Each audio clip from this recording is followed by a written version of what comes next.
नमस्कार, आप देखना शुरू कर चुके हैं लाइव सिटीज को। मेरा नाम शेख है। बांकीपुर उपचुनाव को लेकर बड़ी बैठक पटना के बीजेपी कार्यालय में चल रही है। आपको बताएं कि बांकीपुर सीट पर उपचुनाव होना है। 30 जुलाई को वोटिंग होनी है और 3 अगस्त को नतीजे आएंगे और कल से यानी कि 6 जुलाई से नॉमिनेशन शुरू हो जाएगा। उससे पहले पटना के बीजेपी कार्यालय में बड़ी बैठक चल रही है। आपको बता दें कि बड़ी बैठक में बिहार के मुख्यमंत्री सम्राट चौधरी और कोर ग्रुप के जो सदस्य हैं वो बैठक में शामिल हैं। चाहे बीजेपी के प्रदेश अध्यक्ष संजय सरावगी हो या बिहार सरकार के मंत्री दिलीप जायसवाल हो, संजय सरावगी हो, तमाम लोग बैठक में शामिल हैं। साथ ही साथ संजय जायसवाल, मंगल पांडे, भिकू भाई दलसानिया समेत कई मंत्री जो कोर कमेटी के सदस्य हैं वो बैठक में शामिल हैं और बड़ी बैठक हो रही है। आपको पता है कि अब से कुछ देर पहले प्रशांत किशोर ने कि जनसुराज ने प्रशांत किशोर को उम्मीदवार बनाया है।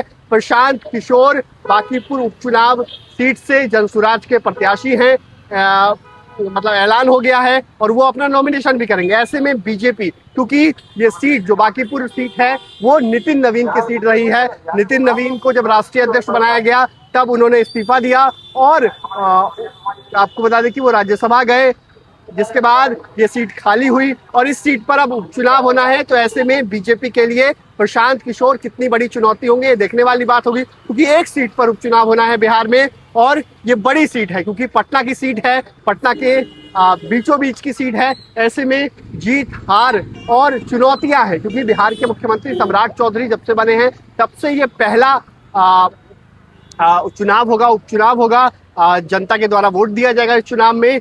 तो बड़ी चुनौती है बीजेपी के लिए। नितिन नवीन किसको उम्मीदवार बनाएंगे ये देखने वाली बात होगी। बीजेपी किसको उम्मीदवार बनाती है देखने वाली बात होगी। फिलहाल पटना के बीजेपी कार्यालय में बड़ी बैठक चल रही है। तमाम सुरक्षा व्यवस्थाओं का प्रबंध किया गया है। बीजेपी ऑफिस में ये बड़ी बैठक इसलिए हो रही है क्योंकि प्रशांत किशोर चुनौती भी है, क्योंकि आपको पता है कि ये चुनाव जो है वो सरकार बनाने या बिगाड़ने का वोट को लेकर वोटिंग नहीं होनी है, क्योंकि सरकार के पास पूर्ण बहुमत की सरकार है। 200 से ज्यादा विधायक है सरकार के पास। ऐसे में एक सीट पर उपचुनाव होना को लेकर बड़ी चुनौती होती है क्योंकि उसमें कई बार गुस्सा भी देखने को मिलता है। ऐसे में जनता का मैंडेट किस तरीके से बीजेपी को मिले, किस तरीके से बीजेपी चुनाव जीत सके, इन तमाम चीजों पर मंथन होगा। तमाम चीजों को लेकर मॉनिटरिंग की जाएगी और देखने वाली बात होगी कि कैसे बीजेपी माहौल बनाती है या बीजेपी के लिए चुनौती बनते हैं प्रशांत किशोर। वहीं महागठबंधन में भी खटपट शुरू हो गई है।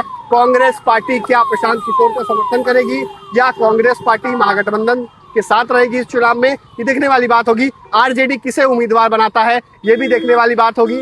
तो पटना के बीजेपी कार्यालय में बड़ी बैठक शुरू हो गई है और ये बड़ी बैठक बिहार के मुख्यमंत्री सम्राट चौधरी इस बैठक में शामिल हैं। देखने वाली बात होगी बीजेपी किन नामों को यहां से दिल्ली भेजती है, क्योंकि नामों को लेकर चर्चा होगी। कई ऐसे नाम हैं, कायस्थ उम्मीदवार हैं जिनको लेकर चर्चा हो सकती है। कई बड़े नाम भी शामिल हैं, हालांकि हम नाम नहीं लेंगे, लेकिन कई नामों को लेकर चर्चाओं का बाजार गर्म है और कई नाम जो 3 या 4 नाम बीजेपी कोर कमेटी यहाँ से दिल्ली भेजेगी और दिल्ली से अनाउंस होगा कि कौन उम्मीदवार होगा।